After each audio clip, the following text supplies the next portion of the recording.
J.P. Crawford walks off the Houston Astros today as the Mariners beat the Astros 2-1 in 10 innings. And I'll admit that was a difficult game to watch because our offense was not doing great. And part of it had to do with Verlander just being on one today. Verlander is a future Hall of Famer, as Dave Sims pointed out a whole bunch throughout the day. He's 41 years old. He's coming to the end of his career. He wants to pitch another 4 seasons after this season. I don't know if he can, but he might be able to. We had the only scoring were solo home runs, Jake Myers for us, and then we had a in regulation was a solo home run for us, and Jake Myers singling on a fly ball that just hit and Bregman uh, scored. And then Dom Canzone homered, his fifth homer of the season, and then score for another 5 innings from either team. It was just so stressful thinking about the things that were happening.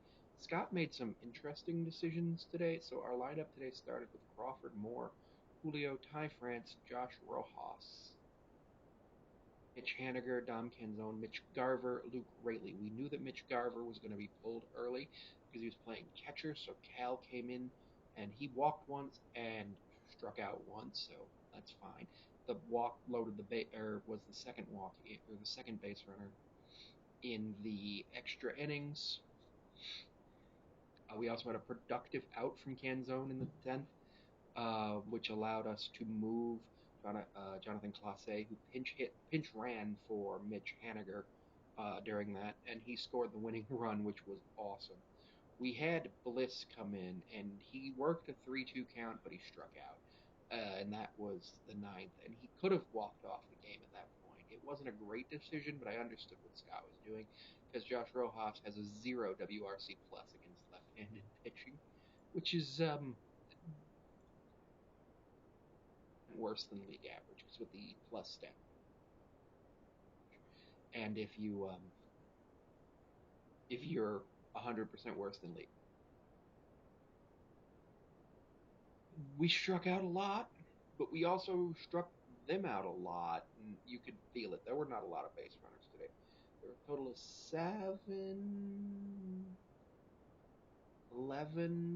15 base runners today. The Mariners actually only had 8 base runners to the Astros 7. So 15 base runners and 29 strikeouts. 15 times we struck out 15 times. It was Canzone hit a home run off of Verlander. Um, it was just wild. Julio had a pretty good game. He went 1 for 4. He did strike out once, but he keeps his average at 269. His OPS is up to 655. He's definitely getting a lot better. He's turned a corner. Lots of stuff's happening. He's hitting the ball hard, and we can see that things are happening with Julio that are going to lead to good things, probably more home runs down the line, lots of good stuff. But that was a painful game to watch if you like offense, and I do to an extent, but when there's no balls getting hit in multiple at bats. Also, both sides were complaining about the ump.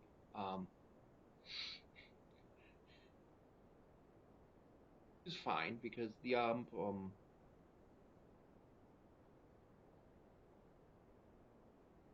been looking bad. Plus, Angel Hernandez isn't around for everybody to just get mad about.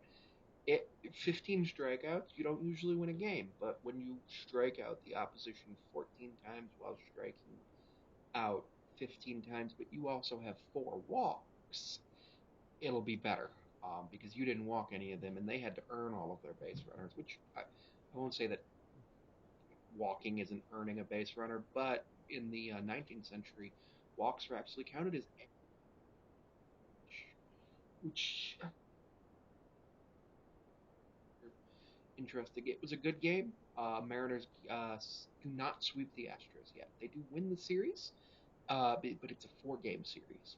4 o'clock game tomorrow, East Coast time, 1:10 West Coast. And a really cool thing, we're going to have the advantage going into Friday because the Yankees Angels is at 9:38 p.m. Eastern time tomorrow, and then the Angels come in to play Seattle on Friday. So good game. Not a lot happened other than striking out and then the 10th inning, which was really cool.